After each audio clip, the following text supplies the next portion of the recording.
काम ऐसा करो कि एक पहचान बन जाए, हर कदम इस तरह चलो कि एक निशान बन जाए। जिंदगी तो हर कोई काट लेता है, मगर जिंदगी जियो इस तरह कि एक मिसाल बन जाए। तो नमस्कार दोस्तों, स्वागत है आप सभी का आपके अपने YouTube channel part two success में। जैसे कि आप सब लोग जानते हैं, मेरा नाम मोहित है और मैं एक असिस्टेंट सेक्शन ऑफिसर हूँ मिनिस्ट्री ऑफ होम अफेयर्स में। तो जैसे कि आप सब लोग भली भांति वाकिफ हैं कि आज के समय में कॉम्पिटिटिव एग्जाम में कितना ज़्यादा कंपटीशन है, कट ऑफ कितनी ज़्यादा हाई जा रही है।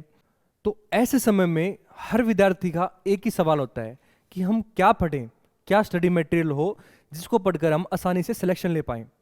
तो आइए आज आपके इसी सवाल का जवाब लेकर मैं आपके सामने हाजिर हुआ हूं। तो मेरे बहुत सारे टॉपर दोस्तों से मैंने डिस्कशन किया, उनके रिव्यूज़ लिए। उनके रिव्यूज़ लेने के बाद मैंने एक कॉमन बुक लिस्ट तैयार की है जिसको पढ़कर आप एप्टीट्यूड में बहुत ही अच्छा स्कोर कर सकते हैं। तो आइए आज उसी के बारे में हम डिस्कस करते हैं।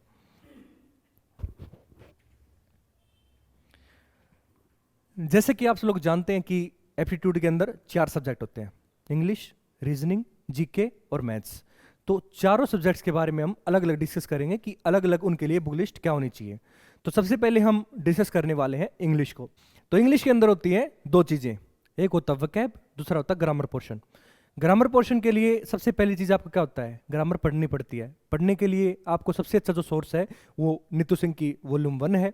ग्रामर पढ़ने के बाद आपको नाउन, टेंसेज, एडवर्ब, वर्ब इनके बारे में थोड़ी सी अच्छे से नॉलेज हो जाती है। नॉलेज होने के बाद उसकी प्रैक्टिस के लिए आप एसपी बख्शी की ऑब्जेक्टिव जनरल इंग्लिश है उसको फॉलो कर सकते हैं।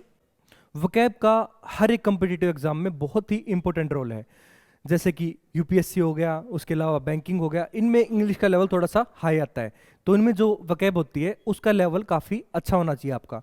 उसके लिए आपको जो वर्ड पावर मेडी जी है वो बुक काफ़ी ज़्यादा अच्छी रहती है। उसके अलावा आप डेली द हिंदू पढ़ सकते हैं, उससे भी आपकी इंग्लिश काफ़ी ज़्यादा इंप्रूव होती है जो वोकैब होती है।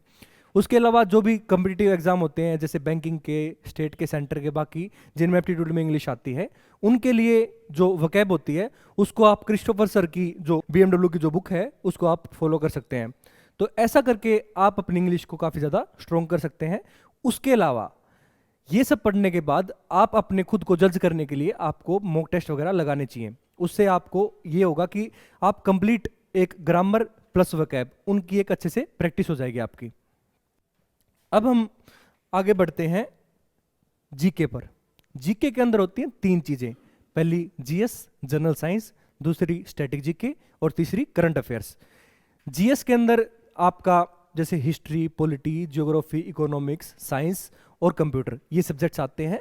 इन सभी को आप जो लूसेंट की बुक है जनरल नॉलेज उसे पढ़ सकते हैं, उससे आपके बेसिक क्लियर हो जाते हैं।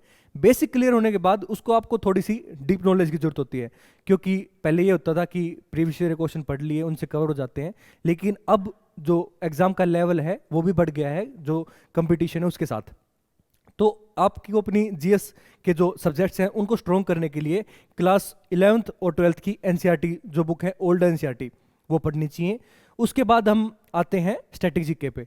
स्टैटिक जीके के लिए जो आपको एस चांद की एडवांस्ड ऑब्जेक्टिव जनरल नॉलेज वो प्रेफर करता हूँ, उससे आपकी जो स्टैटिक जीके है वो काफ़ी अच्छी हो जाती है। उसके बाद आते हैं हम करंट अफेयर पे। करंट अफेयर में ये होता है, एक तो आप मंथली मॉड्यूल होते हैं, एक एग्जाम के टाइम पे आप 6 मंथ की या 1 ईयर की एक कंप्लीट वीडियो देखते हैं। तो जो मंथली मॉड्यूल होते हैं वो आप ग्रेडअप के मंथली मॉड्यूल में आपको सजेस्ट करूंगा, उससे आपके 6-7 मंथ के आप अगर आप एग्जाम से पहले पढ़ लेते हैं तो आपका काफ़ी हद तक जो करंट अफेयर्स हैं वो कवर हो जाते हैं। और 6 मंथली और ईयरली वीडियो के लिए मैं आपको स्टडी IQ सजेस्ट करूंगा, जो यूट्यूब पे उनका चैनल है, उससे आप अपने बहुत अच्छे से जीएस कवर कर सकते हैं। अब हम आगे बढ़ते हैं रीजनिंग पर। रीजनिंग जैसे मैंने काफ़ी सारे टॉपर्स से बात की, उनके रिव्यूज़ लिए, तो उन्होंने बताया कि उन्होंने कोई बुक फॉलो नहीं की, उन्होंने मॉक टेस्ट वगैरह लगाए, उन्हीं से उनके मोस्टली सब्जेक्ट कवर हो गए। उसके अलावा यूट्यूब पे किसी सब्जेक्ट में उनको दिक्कत आ रही है तो यूट्यूब पे उसकी वीडियो देख के उसको कवर कर लिया।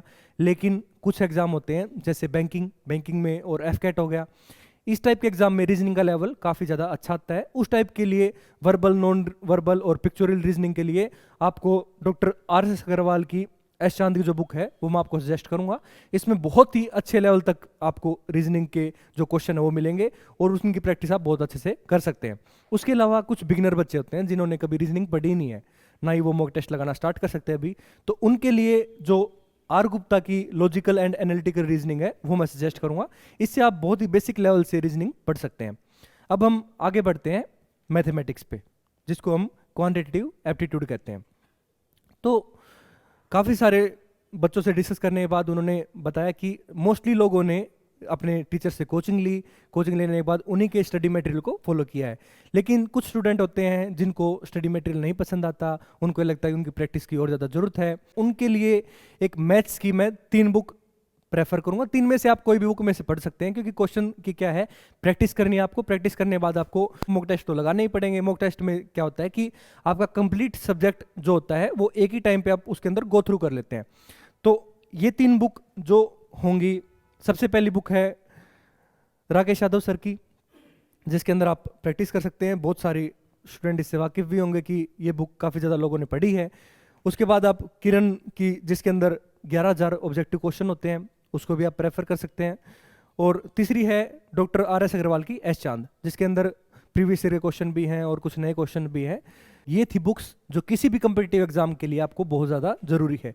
इसके अलावा आपको जिस भी टीचर से आपने कोचिंग ली है या जहाँ से भी आपने पढ़ा है, उसके जो स्टडी मटेरियल है उसको फॉलो करें। उसके अलावा ये सब करने के बाद आपको लास्ट में जो मॉक टेस्ट या प्रैक्टिस टेस्ट ऑनलाइन या ऑफलाइन जैसे भी, वो आपको लगाने हैं।